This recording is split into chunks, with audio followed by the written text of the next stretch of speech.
Welcome, dear chess fans, to the Judit Polgar Global Chess Festival, which is happening right now in Budapest. We are going to be your host for today. My name is Angelika Valkova. I'm happy to be joined by Daniel Naroditsky. Daniel, welcome to the stream. Welcome to the Global Chess Festival. Thank you, Angelika. It's a pleasure to be commentating with you for the first time and on such an illustrious event. It might be a rest day for the participants of the 2024 Olympiad, as some of them might be recovering from a certain party, Angelika, and perhaps still sleeping it off as it hits 2 p.m. in Budapest. But Judit Polgar is not one of them. She does not get any rest today. She has a very difficult simul to play. Yes, indeed. Today is the Global Chess Festival starting. Usually it's happening actually in October, but since the Budapest is one of the cities which is hosting the Olympiad, Chess Olympiad this year, Judith just managed to move it a little bit earlier and perfectly on the rest day, as you mentioned, Dania. It's actually perfectly fitting. Maybe some chess players would like to visit it to see what is it actually. And I think this year, Judith is going to break the record for the next year, and it's actually 10 years anniversary this year. The Global Chess Festival started in 2014. Budapest is such a beautiful city. I had the pleasure of visiting it all the way back in 2009. It's where I got my first IM norm. I almost didn't make it there because at the check-in counter on my way to Budapest, I presented an expired passport. So that's a story that I'm going to save for later in the simul. But just a huge shout out to Judith and her tremendous contribution to just the vibe, the chess scene in Hungary, across the world, for girls across the world. And I had the honor of meeting her in person a couple of months ago. She came to Charlotte to teach at a chess camp, and she got some simuls in as well. So just a legend, a larger than life figure. And it's going to be a wild ride of a simul today. She's indeed a legend. She is a great ambassador of chess. Absolutely exciting events she's organizing. Tomorrow there is going to be actually an educational part of this Global Chess Festival, which is happening right now in the Budapest. But as you mentioned, Dina, I mean, yesterday was the day before the rest day for many players, and there was some special party in Budapest. Do you know something about it? Well, I've never attended an Olympiad in person, but I've heard some of the stories from the Bermuda party. Obviously, some of the younger players, I think, are forbidden by some of the more responsible coaches to attend. But let me tell you, all of those present at the simul today, they went to sleep early yesterday. Now, we have another Judith, not Judit Polgar, but I think that is Judith Starai, who should be familiar to habitual viewers of our streams. She was also the chief arbiter at the Speed Chess Championship finals in Paris. So she flew from Paris to Budapest, and now she is establishing order, explaining the rules, making sure that everybody stays in line, behaves, and knows how the chess pieces move before the other Judith takes the stage and begins the simul. Yes, from moving from the Paris where she was taking care of all those top players like Magnus, Hikaru, Hans, and Firouzja. Like it was so difficult, definitely for her. Now she's taking care of the simul here, and as also, of course, of the Chess Olympiad, which is taking place in the other playing venue. So this playing venue which you're seeing right now, it's actually the National Gallery. So it's National Hungarian Gallery, which is where Global Chess Festival is happening every year. It's an exciting place to be there and to play chess for all the chess lovers. It looks like a beautiful venue and a packed venue. I think that we should take the couple of moments we have before the simul commences just to describe the format, for newer viewers. We'll define what a simultaneous exhibition, or simul for short, is. What it entails and who Judith is going to be playing today. Because Angelika, like in short, in a simultaneous exhibition, one player, the grandmaster, plays multiple opponents at the same time. In this case, Judith is playing 8 boards at the same time, but she's not playing 8 people at the same time because each board is composed of a group of people who together will be voting on their move. And this is going to be quite a challenge for Judith. She is facing a whole contingent, 8 different groups of diverse individuals, some titled and some not. Going to be very exciting because we have people from all over the world who can participate in this simul. So if you're sitting there at home on the sofa, maybe you think, all right, I'm not in Budapest, I cannot take part in the simul, but you actually can, because Judith is going to play against 8 communities. 4 of them are going to be online communities. So first is obviously Chess.com community, which is going to be taken care by Aileen Martinez on the Chess.com community channel. You can, of course, vote there for every single move which is going to be played on the board. You can see here that Aileen, beautiful picture, she's going to represent the Chess.com community. Second one is chesskid.com, which is represented by Fun Mike, Master Mike, and he's going to be playing all the moves. So chess kids, they can also vote. You can also play against Judith. The third community is going to be represented by Zachary Saine, who is a Canadian chess influencer. He's a YouTuber, streamer. He's having over 350K followers on the different platforms. And the fourth community, which is going to be also online, is a Hungarian Gambit, which is a community which represents by international master Armin Juhász. And it's going to be a community of quick improvers. They're also going to be able to play against Judith and vote for every single move at the board. Wow. And that is just 4 of the 8 groups. Number 5 is going to be composed of Hungarian sports legends. I'm really looking forward to spotlighting some of those dignified individuals. Jano Kamuti, I'm going to butcher all of the pronunciations. We have some fencers. We have an Olympic champion in canoe, Istvan Vaskuti. We have a world champion in kayaking, fencing. I mean, everybody and their brother is going to be there. And then group 6 is composed of news navigators.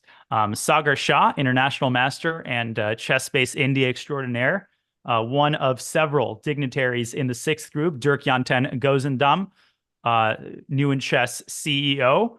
And then the final 2 groups, Artful Inspiration, which is composed of several musicians, film directors, and poets. And finally, number 8, Champions of Courage, junior world champions, Deaflympic bronze medalists, visually impaired, member of the staff of the Hungarian tax office. Really interesting group of individuals there. And that rounds off the 8 groups of people that virtual people and real people that Judith will be facing, as I think Judit Polgar is on scene, Angelica. The clocks are about to get started and the simul will be underway. Exactly. We see the Judit Polgar there. By the way, if you want to join the simul and vote for the moves, play against Judith, you can use the command !play Judith in the chat in order to go there and vote for the all chess moves on the boards. And maybe your move is going to be the one which will create some troubles on the board. Who knows? I'm going to type that command into the chat right now, and save people save people the 6 keyboard strokes. But the simul is underway now, folks. Very important. The time control may seem like a mistake, but it's not. Judith has 2 hours and 10 minutes on each of her boards, and her collective opponents start the game with 30 minutes on their clock, with a 10-second increment per move. Obviously, because Judith is playing multiple games at the same time, it is customary for the simul giver to have a large time boost, whereas the groups that she faces only have to tackle 1 board at a time. So this is a major undertaking for Judith, but the games are underway. The games are underway, and what we're seeing actually at the bird's eye view, I heard that this simul is going to be called like 1e4 simul, but we can see so many different moves on the board. Judith is playing knight f3, c4, d4, e4. So we're going to see all the different stuffs and not the same things on each of the words. We see also many photographers, videographers that they are having, trying to be able to capture the first moves, trying to capture the legend of chess, the best female chess player in the history, Judit Polgar, and she made the first round. The first move has been made. And now it's time actually for communities to decide what is going to be their reply. Yeah, it's time to vote. And there's a lot of people getting up and sitting down, but the online communities better be sitting down and using every minute that they have. You do not want to get into time pressure against Judith. So we have E4, Angelica, on 4 of the boards have one E4. One board, Judith played one D4. 2 boards, she played one C4, the English, and 1 board, the one that I have open right now, she played one Knight F3, and the Chess Kid Collective responded with D5. So it looks like a King's Indian attack against the kids, something a little bit more positional against the young ones, and against the Hungarian sports legends, Judith going full tilt with one E4. It makes a lot of sense because 1e4 is her main move, so that's why she played on the half of the boards this first move. I was actually expecting all because I heard, okay, 1e4 is a simul, so on all boards will be 1e4, but we're going to have some diversity. Knight f3, g3 approach, I mean, trying to fianchetto bishop on the g2 square, trying to quickly finish development and try to strike the center. It's one of the main ideas. This opening can also be played with black, which is called the King's Indian defense. But in this way, she's having actually already a tempo up. She's playing with white. Indeed. And once again, you can jump into the vote. I just tested that link. It works. You can participate in both the Chesscade and the Chess.com community voting on every move, which is a really intriguing way of selecting the move. Fortunately, this is entirely virtual, so there will be no shouting matches among members of the Chess.com community. The Hungarian sports legends, in the meantime, they might have differing opinions on what they should do because they still haven't made a move. It's been 3 minutes, but the fencers and the rowers and the kayakers and the canoers, they better row their boat to shore and choose a move because they'll need this time in the middle game. Judith, of course, a fearsome tactician, such a well-rounded player, so many brilliant games throughout her career, and a lot of them came in 1e4 openings. I'm going to flip over to the I am Armin Juhász Rapid Improvers group, and a Sicilian. Okay. The Sicilian is on the board. Let's go. They're going for a more dangerous approach here. Knight f3 immediately responded by Judith. Do we have some other reply on e4, not c5? Yes, we do. It appears that the Zachary Saine group, which is formerly called the Chess Nerd, they have responded with 1c6. So the c-pawn has been moved in 2 different games, once to c5 and one to c6. On that board, Judith responded with d4, and Zachary's group is pondering their second move. Yeah, so we're going to see the Caro-Kann on that board. Seems like that's going to be already a completely different opening. And it's so interesting on each of the board. There is going to be completely new game, completely different game. And it's actually first time that I can think of such a simul is taking place where on each board so many people can, decide, can discuss with each other which move they're going to play. I mean, have you seen something similar to this, Danya, before? Never. I mean, this is completely innovative format. Obviously, I have a lot of experience early in my career being on the receiving end of simuls. I played Boris Spassky in a simul. I've lost to quite a few GMs. And of course, when I became titled myself, I have now given my fair share of simuls. But, I'm used to the traditional format where it's one person per board. This is quite a different environment where you've got entire groups voting on an individual move, which makes it tougher for Judith because larger groups means more blunder checking, which means higher likelihood that everybody stays in the game. And as Judith's clock dwindles, that's when the simul gets really tricky. Angelica, do you have any simul receiving or simul giving experience? I've been part of the Simul, so I've been a participant of the Simul against Yu Yi. He was giving a Simul in Biel during the Biel Chess Festival a couple of years ago, and last year I've been part of the Simul of Jules Mussart. I lost both games, but it was such a pleasure to play against such strong players. I mean, Yu Yi is one of the top Chinese grandmasters, and Jules Mussart is currently, I guess, if I'm not mistaken, he's a French champion.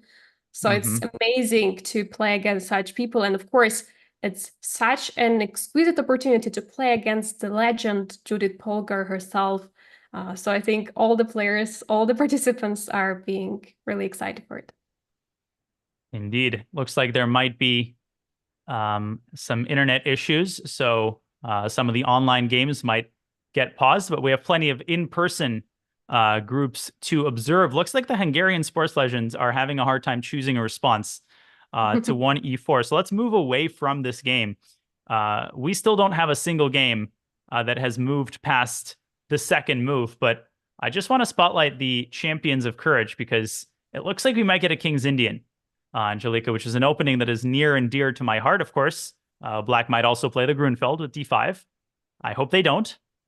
Oh, and some of the moves are updating, so we Wow. definitely have updates on all of the boards now. This one is indeed in King's Indian territory. Yeah, perfect. So we're playing against each other. Since you love King's Indian, I love playing against King's Indian. But I'm actually going for some different variations. But generally, I feel like the space which white is capturing on King's Indian, if the white is careful enough, there's going to be advantage in the opening pretty early on. But this knight c6 move, it's very Ooh. interesting. It's allowing d5, and then black wants to probably just drop the knight back and break the center with some c6 or e6.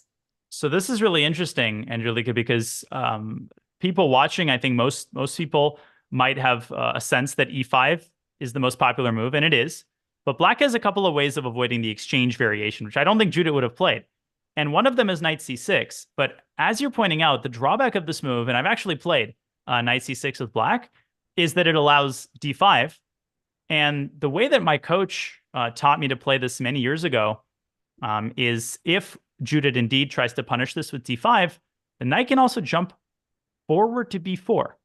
And if you continue chasing this knight, it's going to move back to a6. And in the King's Indian, the knight very often wants to park itself on c5. So this is kind of a unique and relatively obscure sideline of the King's Indian that's not particularly sound.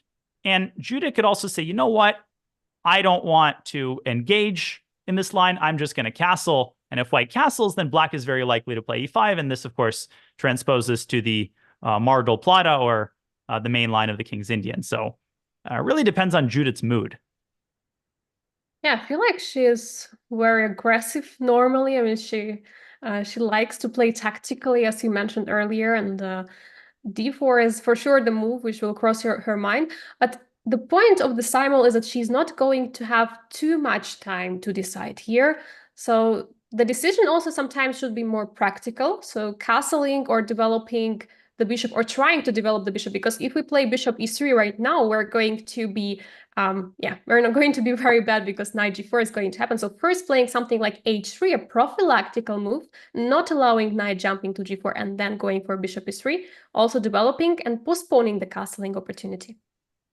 Yeah, lots of options for white. Judith does castle, so I think in a one-on-one game, she would have devoted more attention to d5. But in a simul, it's very important to keep the games in familiar territory for as long as you can, as you're pointing out, to avoid that early time expenditure, because so many times you can pause at a board for 20, 25 minutes. And what happens on all the other boards? Your clock is ticking. Suddenly, 2 hours turns into 90 minutes. 90 minutes turns into an hour. And that's when you get in trouble, when you start getting into time pressure on all the boards collectively. So Judith, playing very practically. Shall we take a look at the Armin Juhász game? Because we have a very unusual Sicilian on that board. Let's jump there, of course. We should take a look at the board. b3 looked like has been played on the board. Interesting. For So we some reason, have already this missed line. opportunity. Ooh, hyper accelerated dragon with queen takes d4. Wow. This is theory, but here I'm only familiar with the move queen e4. Judith dropped the queen back to d2, knight b6 and b3, Angelica, clearly trying to fianchetto this bishop and reinforce the e5 pawn, but maybe you're walking into d6 at some point? It looks like bishop is going to be loose on b2 there because it's not protected by any piece, but maybe he wants to play, or the community wants to develop the knight and castle alongside. Not sure that white is in time, to be honest. Yeah, the eval bar not a huge fan of this, and black can start with bishop g7. Black can also start with d6 immediately, and I'd be a little concerned here for Judith because she's underdeveloped, and this is the kind of position that you often want to avoid in a simul. So let's say black plays bishop g7, right? Judith will likely respond with bishop b2, and let's say that Armin's group plays d6. This pawn is hanging, Angelica. You can't take on d6. Maybe bishop b5 is what Judith is banking on. It's trying to black castle. castles, yeah, you might have to give up the bishop pair, and black's bishop is going to come out to g4. This is pretty unpleasant. And my eyes are on this board early. Judith needs to be very careful. Bishop g7 has been played.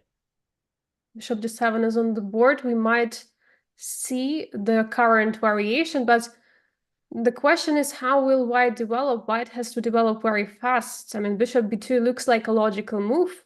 d6 looks also logical. So all these moves are looking logical. And after bishop b5, black is going to already have castle. Bishop b2 is already on the board, by the way. We might see it. d6.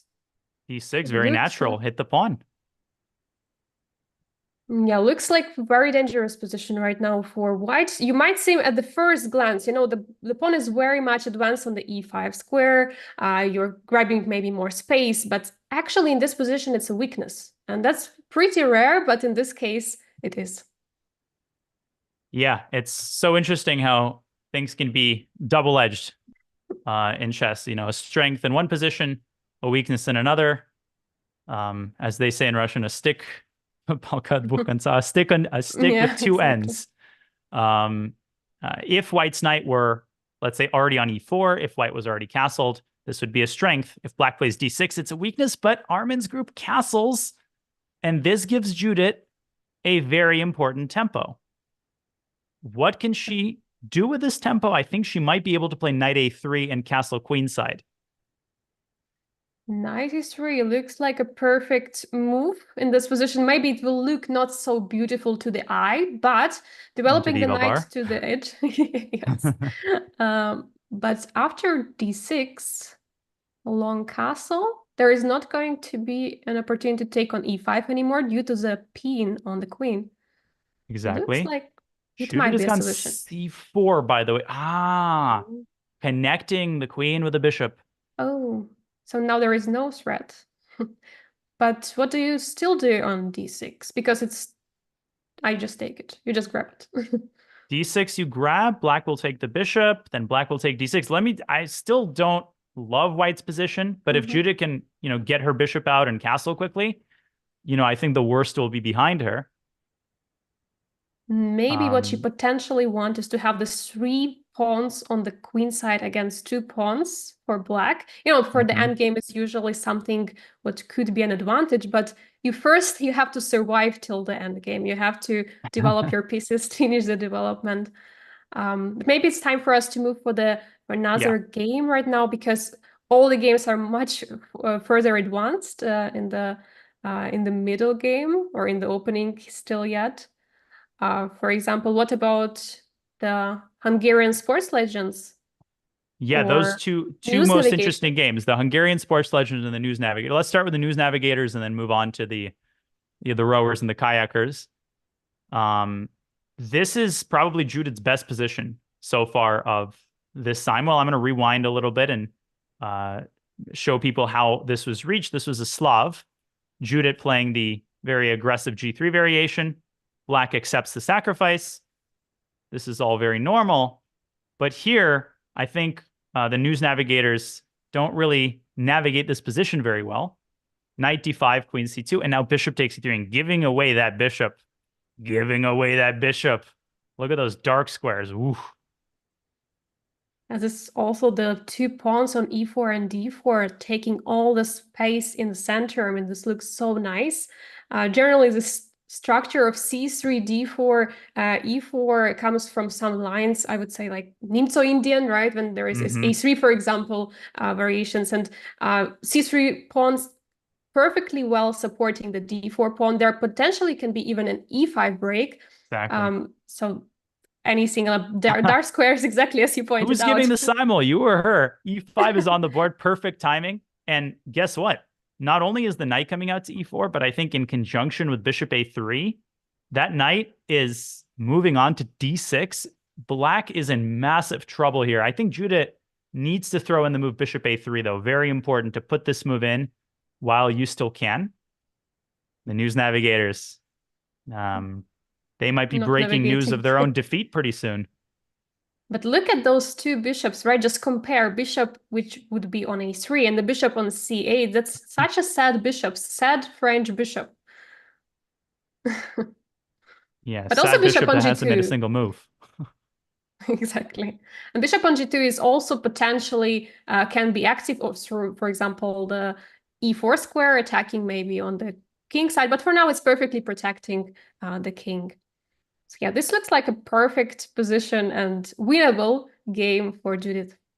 Yeah, and if Judah can knock out, one or two games early, that really takes some of the edge off the Simul. But then she's able to, focus her energies more on the other boards. In the meantime, Hungarian Sports Legends. I know you're interested in that board, and it's a very interesting position that stems from a Panov attack in a Caro-Kann. So this was a Panov attack.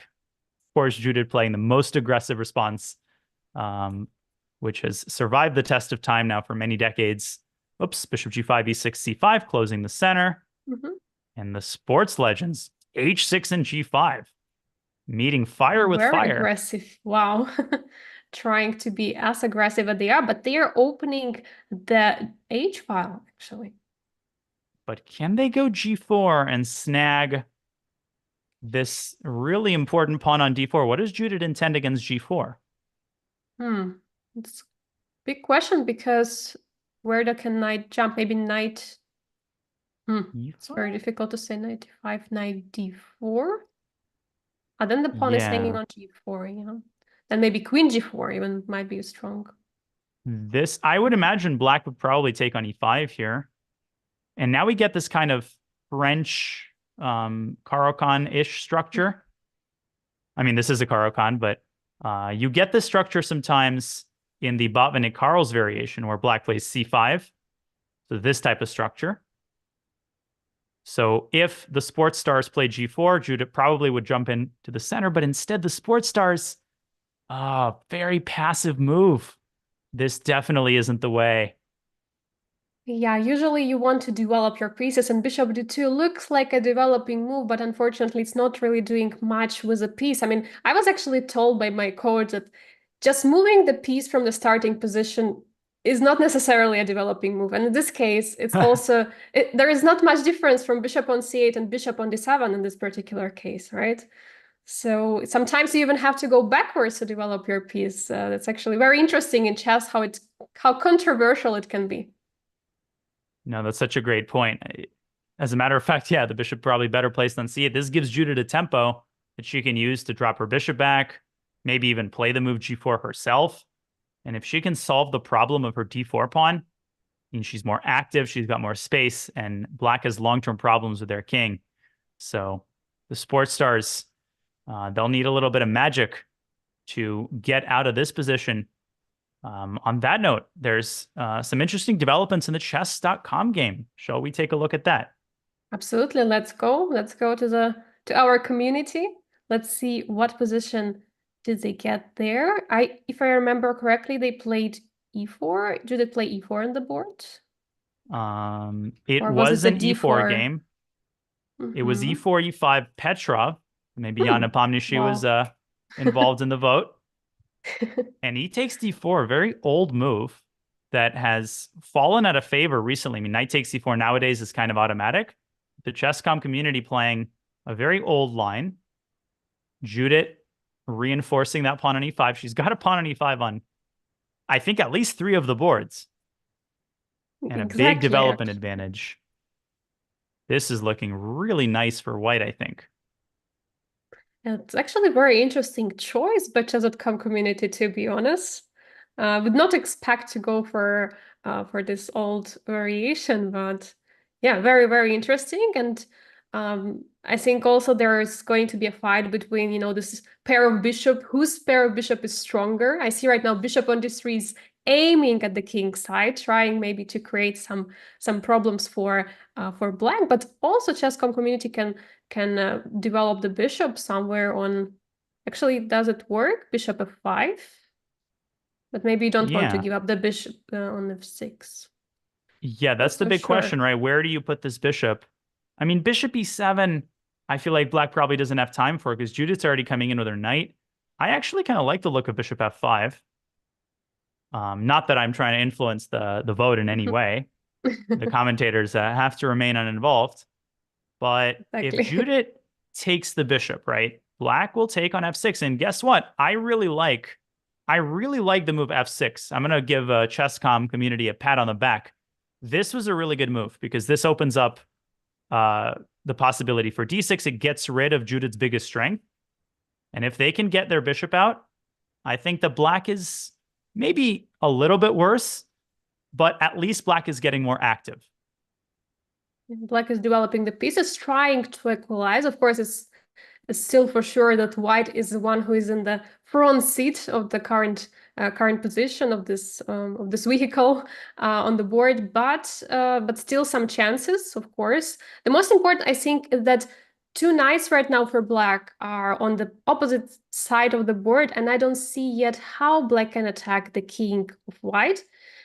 The knight would be perfectly placed somewhere on f6 instead of the bishop, let's say, but for now it's not the case. And bishop g4 has been played. Bishop is developed, but not on f5, but on g4. What Yeah, I do we mean, make very, of very this? tempting move. I mean, very logical, but Judith could play h3 and try to tempt black into giving away what is potentially a very valuable light squared bishop. This is a good lesson for people that when you're castled to the queen side, it's a lot less meaningful to ruin your opponent's structure on the other side of the board. In fact, I think it helps white because it opens up the G file, and there's nothing Judith loves more than a kingside attack right out of the opening. How many grandmasters has she defeated in precisely this fashion? I'm expecting h3 from Judith.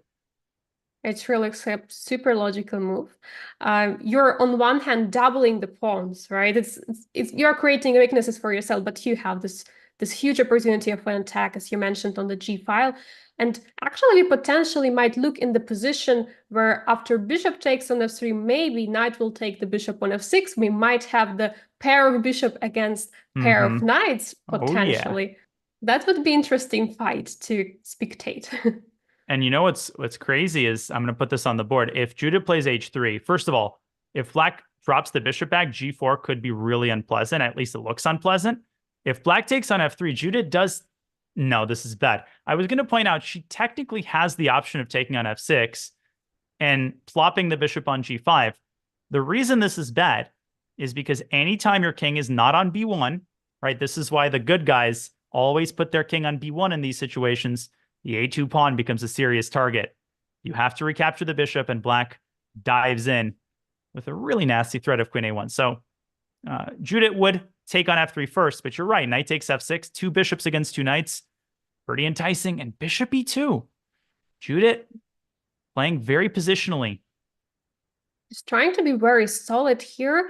Maybe that's kind of a choice of a move which is basically set by the simultaneous exhibition. You have to be more practical, you have to be more safe, you shouldn't allow the weaknesses. But pawn taking on f3 was for sure a very interesting option to be more aggressive in this Ooh, position. ooh, ooh. I'm seeing some danger here. I'm seeing some bishop takes b2 knight Oh, c4 yeah. action. So maybe black can After actually bishop voluntarily take on f3? trying to trap Judith into that fork. I think she's going to see that. I mean, I hope she will.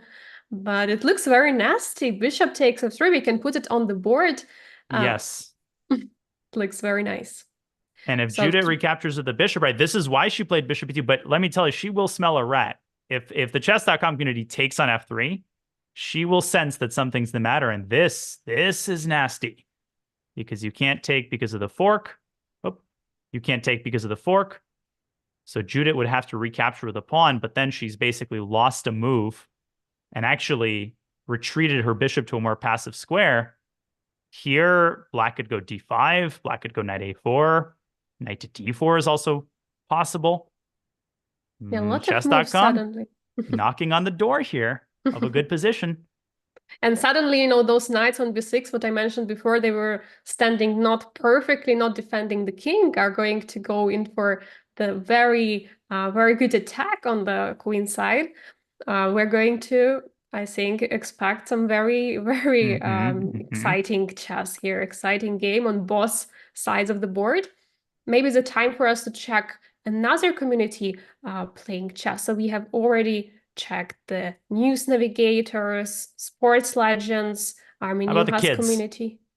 How about the chess kids? Let's go. Chess kids are not doing great. The kids are not all right, Angelica. Oh, no.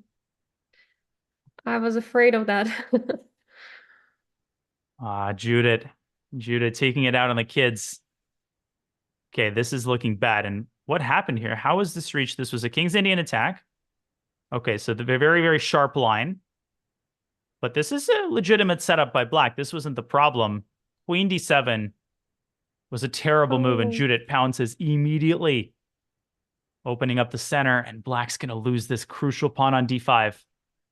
Ugh. That looks very strong. Pawn on e5. And again, another pawn on the e5 square on the board for Judith. Doesn't matter which opening we have, we keep on seeing this pawn on e5. And right now it actually came from the d4. So it's a d pawn which appeared to e5. Wow. Judith loves her pawns on e5. Now black is probably going to drop the knight into e4, but Judith will simply take on d5 at a minimum.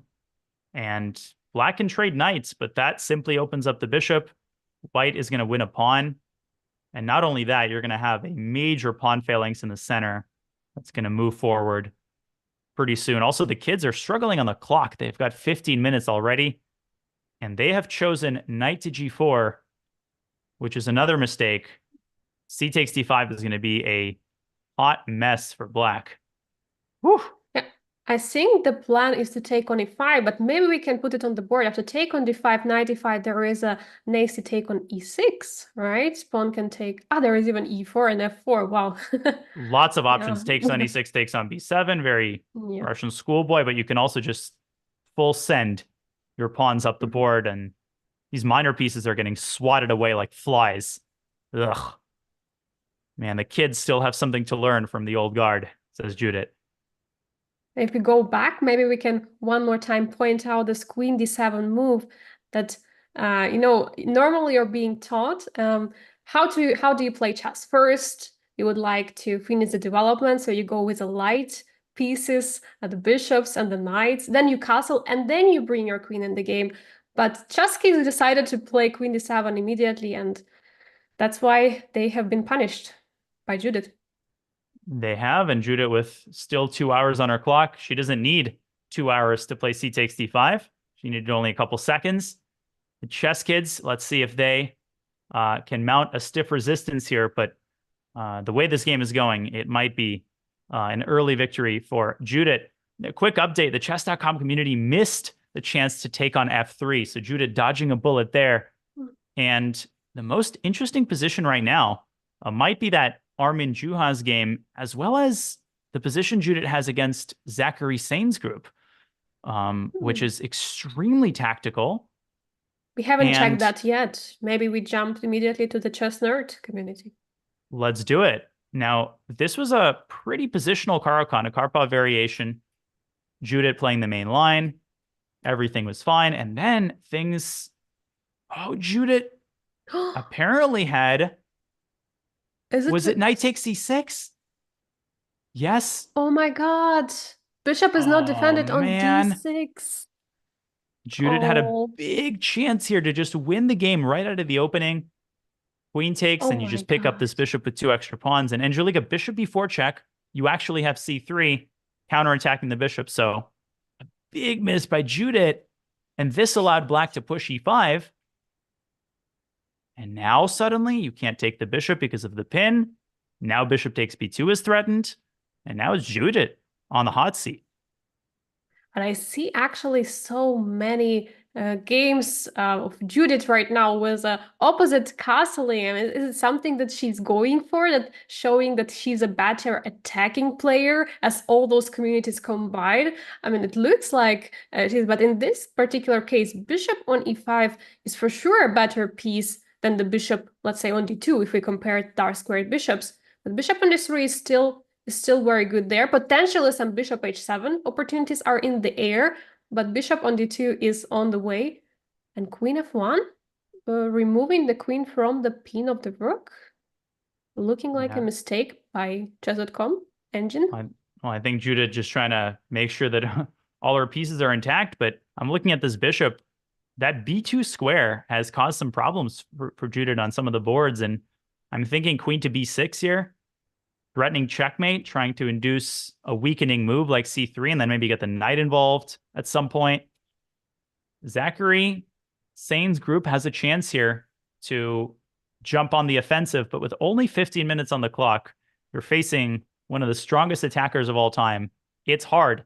It's hard to be brave, but you got to do that if you want to win in a simul. You can't miss opportunities like this. Let's see if Zachary's group can jump on the attack with queen b6. What do you think? Will we see it? I hope we will, because it's a huge chance. And against someone like Judith, you would like to play active. You still want to try to show her that not only she's such a great attacking player, but the community itself can also be. And I think queen b6 looks like a completely logical move, unless the community will vote for something like bishop g4 and queen b6 is on the board. It's played. Okay, so c3. C3 is forced by white. I mean, b3 is way too weakening. And we'll see. We'll see how. Yeah, bishop c3 is too bad. So, yeah. Yeah, we'll likely see c3. And it's actually not so easy for black to figure out a follow-up here, because knight d5 walks into bishop takes h7. And if you chase the knight away, then Judith will drop back to f3 and force this bishop off of e5. So it's not like black is winning here or has, a winning sacrifice. I think Zachary's group would be best advised just, move the bishop back and then bring the other bishop out to e6 and kind of attack slowly, because black's king is completely safe. So it's sort of a one-sided attack. You don't need to rush.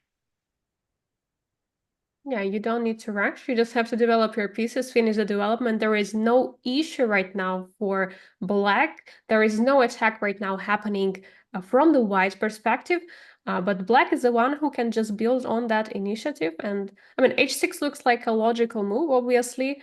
But maybe first developing the pieces. But how can you do it, actually? How can you develop the bishop without attacking the knight on f5? I got to interrupt for a breaking news alert. It looks like Armin Juház's group. They're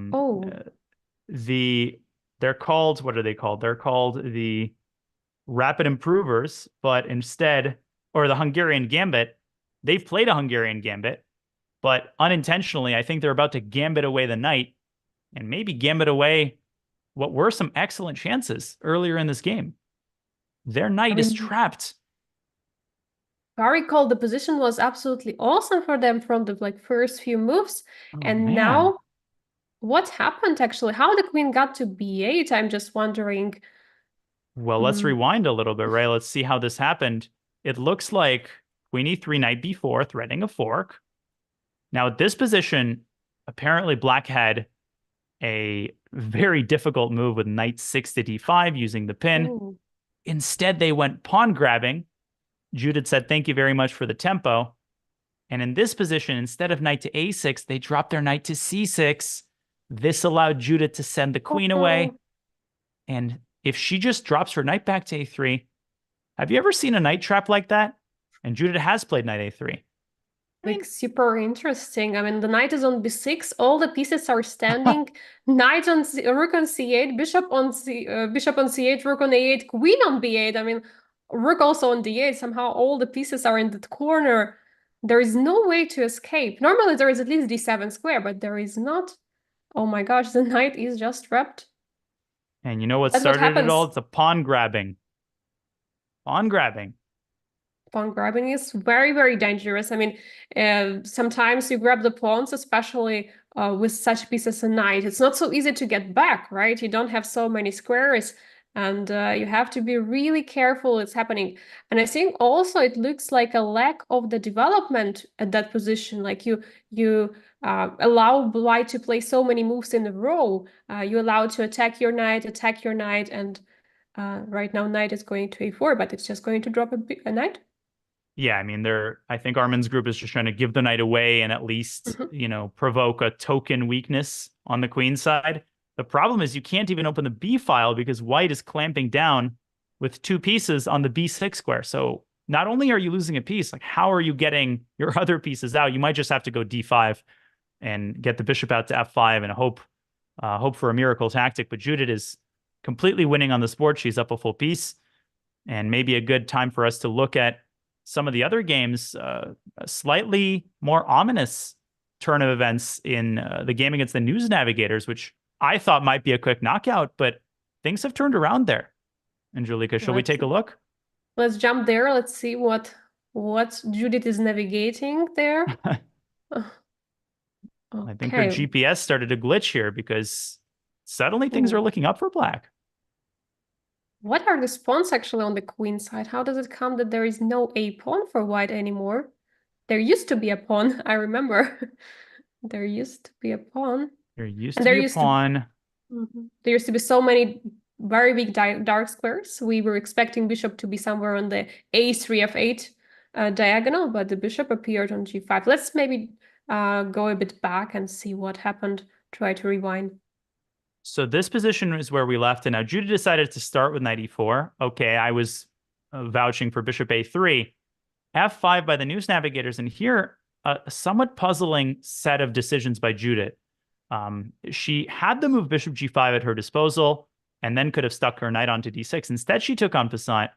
But this is really the big moment where, again, bishop a3, tempo move, hit the rook, and then plant your knight onto g5 or d6. Instead, Judith went bishop g5. This allowed black to solidify the b pawn, a trade fixing black's structure, and knight takes f6 gf. I'm really not sure what Judith sees in this position. I think she wants to go bishop h6 and mount an attack against black's king. And let me say, black's position is still very dangerous. But if black can go rook f7 and bishop b7, that knight on d5 is a beast. Black is up a pawn. Judith has to keep her foot on the gas pedal on this board. If black can just solidify here, I mean, being up a pawn, black can just win in the endgame. And that's being up a pawn is very important, especially having a pawn, A, B, C pawns. Those can march together and be like together as a connected passers, potentially 2 connected passers. Could be very dangerous in this position. And suddenly the bishop, which was standing there the whole game on c8, was basically protected by the pawns on e6 and c6, now can go to b7 and potentially be traded. So yeah, for sure, some improvement for the News Navigators in this matchup. Absolutely. And the sad French bishop might become a happy Slav bishop momentarily. Sure. So we'll keep an eye on this board. Okay, looks like the chess kid community actually made the most out of what seemed to be a lost position. So I'm keeping an eye on that board. Zachary Saine's group did find h6, kicking Judith's knight away. So they're doing well. The bottom 2 boards we haven't looked at too deeply. Those positions, I would say, are more normal. So maybe just a very, very quick check-in before we take our first break. Judith has a commanding advantage against the Artful Inspiration. Angelica, the King's Indian experiment did not work out for black. And that knight is going to be on a6 for a long time to come.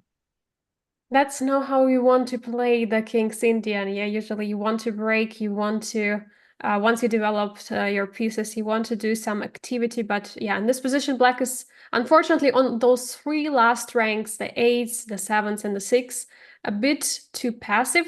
Still, of course, there are some chances, but positionally, this game has already been I mean, partly won by Judith, yeah, all having such huge space advantage, the developing advantage, and potentially some b5 push maybe later. I don't know, actually. Maybe b5 is going to be not so good for white, but some pushes on this on the queen side for sure. Sure. C5 also opening up a discovery on the knight. I mean, rook a d1 just kind of accumulating the pressure in the center. So great position here. And the other King's Indian also not looking quite as bad for black, but also looking very pleasant for Judith, who has managed to develop some serious queenside play. Black still hasn't gotten in the f7, f5 pawn break.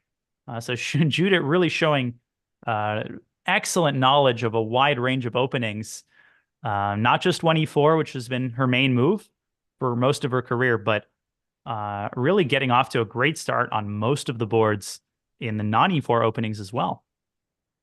Yeah, so far so many exciting games. The opening phase has been pretty great for Judith on the most of the boards, even though the communities are large. And I think it would be perfect moment for us to take a short break, to go sip water, and just be back to follow the action of the Judith's Simul of the Global Chess Festival 2024. Be right back.